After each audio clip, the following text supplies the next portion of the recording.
नमस्कार, लाख टके की बात में आप सभी का स्वागत है। आपके साथ मैं हूं नलिनी पांडे। नमस्कार, मैं हूं आपके साथ में मनदीप। लाख टके की बात में आज सबसे पहले 2,89,00,000 वोटर के नाम कटेंगे। इसके साथ ही बात होगी अखिलेश की पीडीए पंचांग में राम मंदिर की तिथि का जिक्र नहीं करने पर बीजेपी ने कैसे निशाना साधा। और साथ ही बात होगी जी राम जी योजना को लेकर सीएम योगी आदित्यनाथ के निशाने पर एसपी और कांग्रेस। उन्होंने कहा कि एसपी के शासनकाल में मनरेगा में घोटाला हुआ था। और फिर बात करेंगे योगी कैबिनेट में 13 प्रस्तावों पर मोहर की। अब यूपी में पैतृक संपत्ति बंटवारा आसान होगा। अब आपको खबरें दिखाते हैं विस्तार से।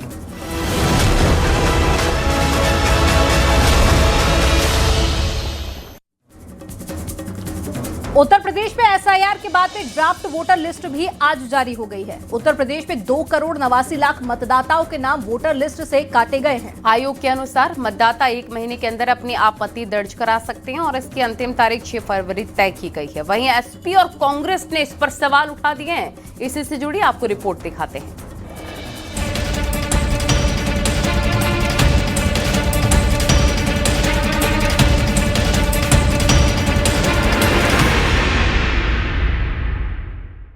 उत्तर प्रदेश में चुनाव आयोग ने एसआईआर प्रक्रिया के बाद ड्राफ्ट वोटर लिस्ट जारी कर दी है। इस ड्राफ्ट लिस्ट के मुताबिक राज्य में 2,89,00,000 वोटर्स के नाम वोटर लिस्ट से काटे गए हैं। वहीं एसआईआर के बाद अब उत्तर प्रदेश में कुल मतदाताओं की संख्या 12,55,00,000 से ज्यादा हो गई है। चुनाव आयोग ने साफ किया है कि ड्राफ्ट वोटर लिस्ट पर लोगों को आपत्ति दर्ज कराने का पूरा मौका दिया जा रहा है। 1 महीने के अंदर अपनी आपत्ति दर्ज करा सकते हैं और इसकी अंतिम तारीख 6 फरवरी तय की गई है। दावा एवं आपत्ति अवधि बोलते हैं, क्लेम्स एंड ऑब्जेक्शंस पीरियड।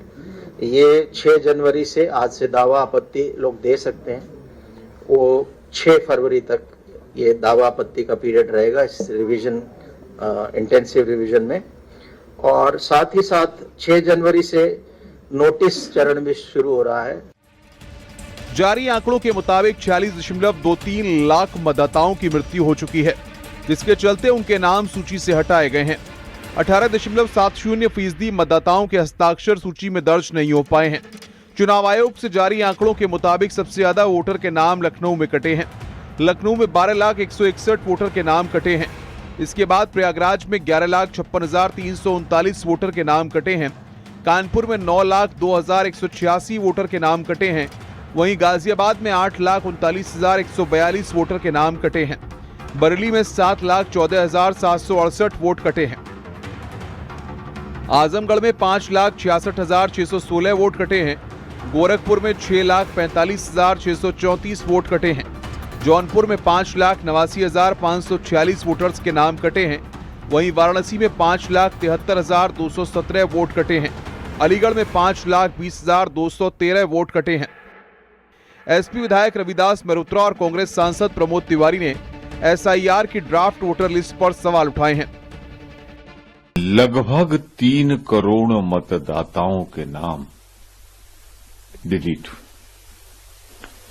और इसमें से 2,17,00,000 अनुपस्थित हैं या फिर लापता है। ये कौन लोग हैं?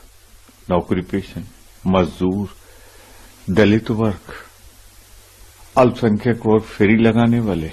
वोटर लिस्ट में जो नाम काटे गए हैं उसके अलावा कोई भी नाम जोड़ा नहीं गया है। इलेक्शन कमीशन का काम है कि हर मतदाता का नाम लिस्ट में हो। 6 जनवरी से दावे आपत्तियां की जा सकती हैं। जिनके भी नाम पहली ड्राफ्ट सूची में नहीं है वे 6 फरवरी तक फॉर्म 6 भरकर जमा कर सकते हैं ताकि उनका नाम जोड़ा जा सके। 6 मार्च 2026 को अंतिम सूची जारी की जाएगी। Bureau report, news 18, Uttar Pradesh, Uttarakhand.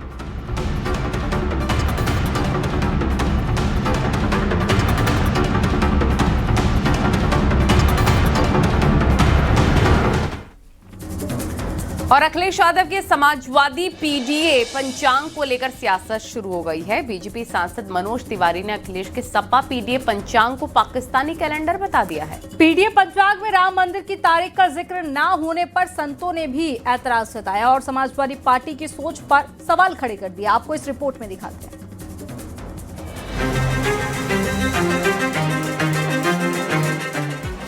Samajwadi party ने नए साल पर पीडीए पंचांग जारी किया है। पंचांग में दलित वोट बैंक के साथ मुस्लिम वोट बैंक को देखते हुए तमाम जन्म तिथियों को अंकित किया गया है, जिसमें दलित और मुस्लिम समाज से बुद्धिजीवी शामिल हैं। लेकिन 22 जनवरी को राम मंदिर के उद्घाटन की तिथि न बताए जाने पर अब सवाल खड़े होने लगे हैं। बीजेपी सांसद और भोजपुरी स्टार मनोज तिवारी ने इसे पाकिस्तानी कैलेंडर बता दिया है। हो सकता है ये लोग पाकिस्तानी पंचांग बनाए हो। अगर राष्ट्र का बनाते तो फिर उसमें वो सब लोग होते, राम मंदिर का भी समय होता। देखिए, बहुत कहने में तकलीफ होती है, मगर वो लोग अपने पैर पे कुल्हाड़ी खुद मार रहे हैं। मनोज तिवारी के सवाल उठाने पर कांग्रेस नेता अजय कुमार लल्लू ने कहा कि पहले मनोज तिवारी ये बताएं कि वो एसपी से चुनाव क्यों लड़े थे। मैं कहता हूं मनोज तिवारी जी एक बार जरूर देश की जनता से माफी मांग लें कि वो समाजवादी पार्टी से भी चुनाव लड़े थे। क्यों लड़े थे? उनकी महत्वाकांक्षा क्या थी? यूरिया के लिए किसान लाइन में लगा है, मार खा रहा है, खाद नहीं मिल रहा है, सस्ती दवाई नहीं है, दवाई का दाम 300% बढ़ गया है। आज तक शिक्षक भर्ती नहीं निकल पाई। आज 9 सालों से नौजवान सड़कों पर आंदोलित है। अयोध्या के संतों ने इस पंचांग को लेकर तीखी प्रतिक्रिया दी है। उनका कहना है कि एक तरफ समाजवादी पार्टी इटावा में केदारेश्वर महादेव का मंदिर बना रही है, दूसरी तरफ ऐसे पंचांग जारी कर रही है जिसमें राम मंदिर का जिक्र नहीं है।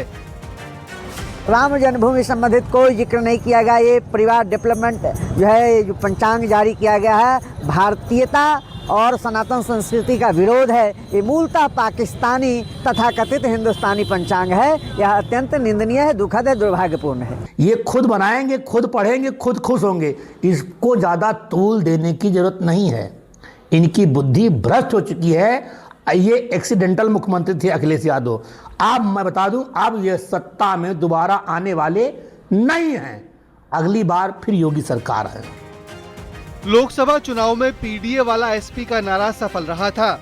यूपी में अखिलेश की पार्टी सबसे बड़े दल के रूप में उभरी थी। विधानसभा चुनाव से पहले भी एसपी की रणनीति पीडीए के दाव को धार देने की है। वहीं बीजेपी ने भी राम मंदिर पर पलटवार कर अखिलेश के पीडीए पंचांग को सियासी हवा दे दी है। Bureau report, news 18, Uttar Pradesh, Uttarakhand.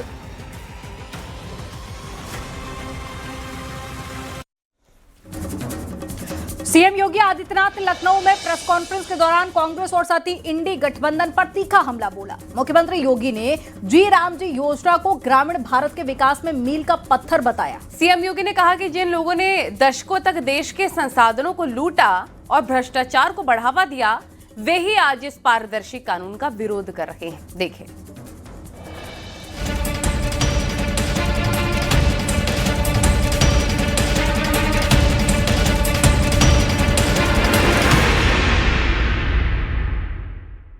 UP में योगी सरकार ने श्रमिकों के हित में जी राम जी योजना के तहत एक नई और पारदर्शी भुगतान व्यवस्था लागू करने की तैयारी की है। इस योजना का मकसद मजदूरों को वक्त पर उनका हक दिलाना है। सीएम योगी ने प्रेस कॉन्फ्रेंस कर खुद इसकी जानकारी दी। सीएम योगी ने कहा कि एसपी के शासनकाल में सोनभद्र में मनरेगा में घोटाला हुआ था। ये भी उनके समय में लगातार होता रहा। 6 महीने में अनिवार्य सोशल ऑडिट, डिजिटल समयबद्ध शिकायत निवारण और कैग के मानक के अनुरूप ऑडिट की व्यवस्था भी इसके जरिए रहेगी। आपने देखा होगा, इससे पहले समाजवादी पार्टी के समय में सोनभद्र में मनरेगा का भयंकर घोटाला हुआ था। सीबीआई की इंक्वायरी उस समय उसकी चल रही है। ये भी उनके समय में लगातार होता रहा है। 6 माह में अनिवार्य सोशल ऑडिट, डिजिटल और समयबद्ध बहुस्तरीय शिकायत निवारण, जिला लोकपाल की व्यवस्था और कैग के मानकों के अनुरूप ऑडिट की व्यवस्था भी इसके माध्यम से रहेगी। सीएम योगी आदित्यनाथ ने विपक्ष पर निशाना साधा कि वही लोग नए जी राम जी कानून से परेशान हैं, जो पहले सिर्फ गड्ढा खुदवाते थे और फिर उसे भरवाते थे। खोदने और भरने वाली कामों पर विराम होने से स्वाभाविक रूप से जिनके हित प्रभावित हो रहे हैं वो चिल्ला रहे हैं। क्योंकि गड्ढा खोदते थे फिर उसको पाटते थे। वहीं डिप्टी सीएम केशव प्रसाद मौर्य ने कहा कि मनरेगा से भ्रष्टाचार रुकेगा, इसके लिए ही जी राम जी कानून बनाया गया है। विपक्ष पर कहा कि अखिलेश यादव का स्वास्थ्य ठीक नहीं चल रहा, उन्हें इलाज की जरूरत है। बात है कि मनरेगा के माध्यम से कांग्रेस ने भ्रष्टाचार का जो एक जहर बोया था, उस भ्रष्टाचार मुक्त भारत बनाने के लिए यह बहुत बड़ा कदम है और जी राम जी के माध्यम से गांव का विकास भी होगा, लोगों को अधिक मजदूरी भी, काम भी मिलेगा, मजदूरी भी अधिक। पीडीए की बात करने के साथ साथ में इस पे भी सवाल खड़ा कर रही है। अखिलेश यादव जी को मैंने बताया बिहार चुनाव हारने के बाद उनका थोड़ा सा स्वास्थ्य ठीक नहीं चल रहा है, वो उनको अच्छे डॉक्टर से इलाज कराना। पर्यटन एवं संस्कृति मंत्री जयवीर सिंह ने कहा कि जी राम जी आने से बेहतर लाभ होंगे, भ्रष्टाचार नहीं होगा और जिन्हें रोजगार ना मिले उन्हें रोजगार भत्ता मिले। जी राम जी एक ऐसी नई योजना नए प्रारूप में दी गई है जिसके और बेहतर लाभ, जिसमें भ्रष्टाचार की बू न आए, भ्रष्टाचार मुक्त हो, 100 दिनों की भी या 100 दिन का रोजगार मिले, जिनको रोजगार न दे पाए उन्हें रोजगारी का बहुत ऊपर है भत्ता मिले। सीएम योगी ने बताया कि मजदूरों के भुगतान में अगर देरी होगी तो इसका मुआवजा भी देना होगा, यानी कि इसके लिए अतिरिक्त ब्याज देना होगा। खेती के मौसम में किसानों को मजदूरी की कमी ना हो, इसके लिए राज्यों को बुआई और कटाई के वक्त 60 दिन तक कार्य का विराम देने का अधिकार राज्यों को दिया गया है, यानी कि राज्य तय करेंगे कि कब खेती बाड़ी का समय है। Bureau report, news 18, UP Uttarakhand.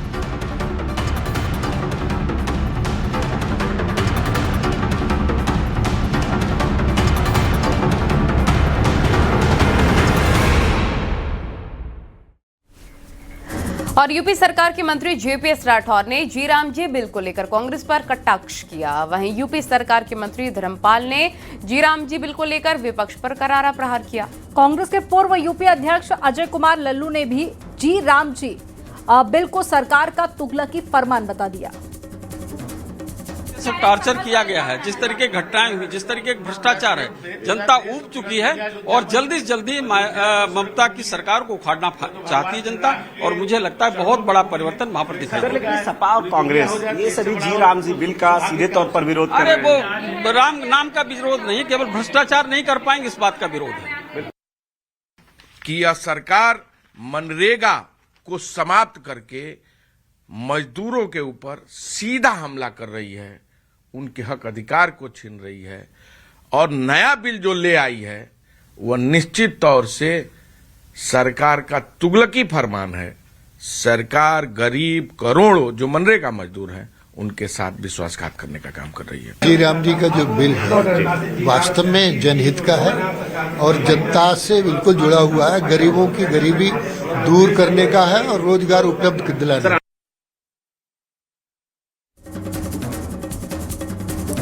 योगी कैबिनेट की बैठक में 13 प्रस्तावों पर मोहर लगी। यूपी में अब पैतृक संपत्ति का बंटवारा और किराएदारों के साथ में एग्रीमेंट बनवाना सस्ता हो गया है और यूपी में पैतृक संपत्ति की रजिस्ट्री अब सिर्फ 10,000 रुपए में होगी, जिसमें 5,000 का स्टाम्प लगेगा और 5,000 रुपए की रजिस्ट्री फीस लगेगी। किराएदारी एग्रीमेंट पर स्टैंप और फीस में 90% की छूट के प्रस्ताव को मंजूरी मिल गई है। इसके अलावा प्रदेश को ग्लोबल सर्विस हब बनाने की दिशा में जीसीसी नीति से जुड़े प्रस्ताव को भी मंजूरी दी गई है। इन फैसलों को आम जनता, निवेश और रोजगार के लिहाज से काफी महत्वपूर्ण माना जा रहा है।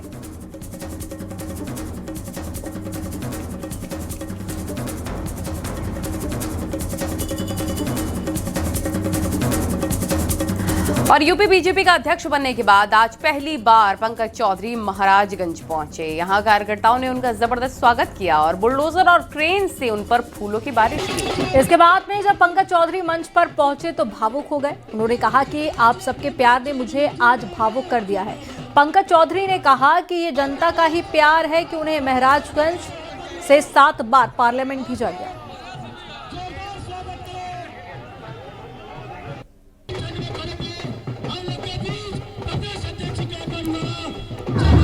मैं भावुक हुआ जाऊं।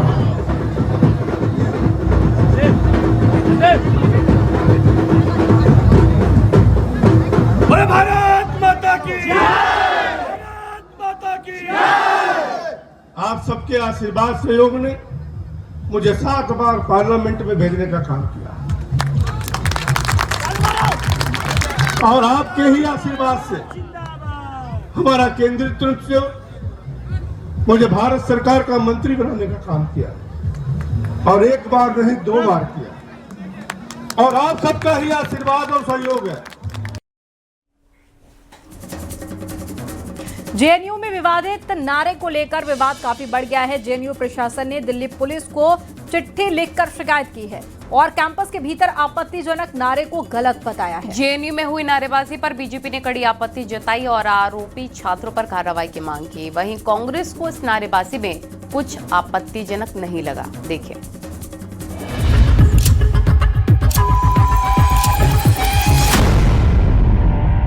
दिल्ली दंगा मामले में आरोपी जेएनयू के 2 पूर्व छात्र उमर खालिद और शर्जील इमाम की जमानत याचिका सुप्रीम कोर्ट से खारिज होने का दर्द जेएनयू कैंपस में सुनाई दिया।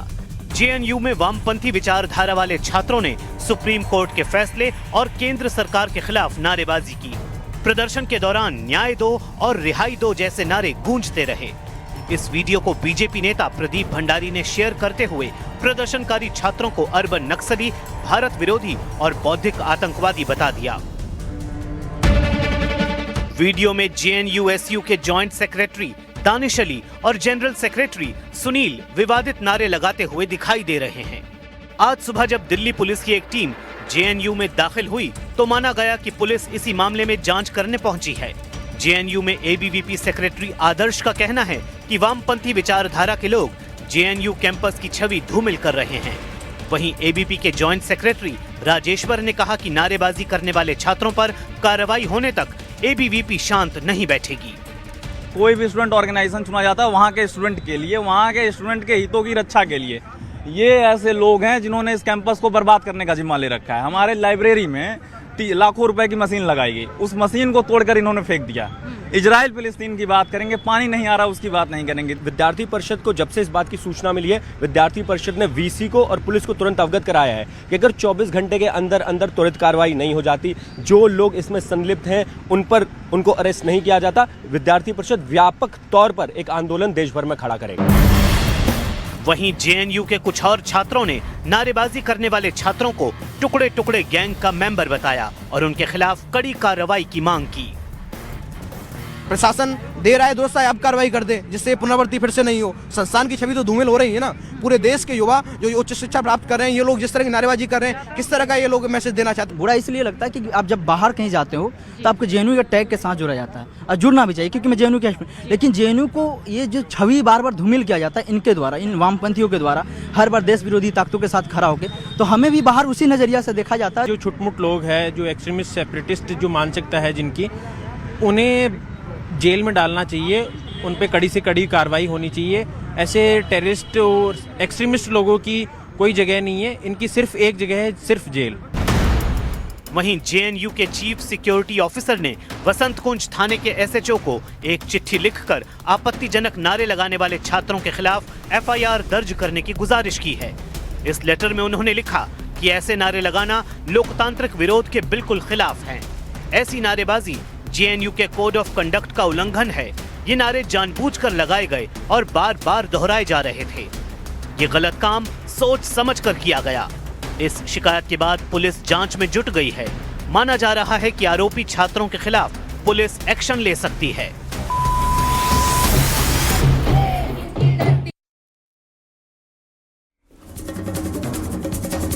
और महाराष्ट्र निकाय चुनाव नजदीक आने के साथ सियासी पारा भी चढ़ता जा रहा है। महाराष्ट्र में 29 नगर निगमों के लिए 15 जनवरी को वोटिंग भी होगी। मुंबई में मेयर की पहचान को लेकर जुबानी जंग तेज हो गई है। सीएम फडणवीस ने हिंदू और मराठी मानुष मेयर का संकल्प लिया है, तो वहीं पर वारिस पठान ने पलटवार करते हुए बुर्का पहनने वाले मेयर का दावा भी किया। आपको इस रिपोर्ट में दिखाते हैं।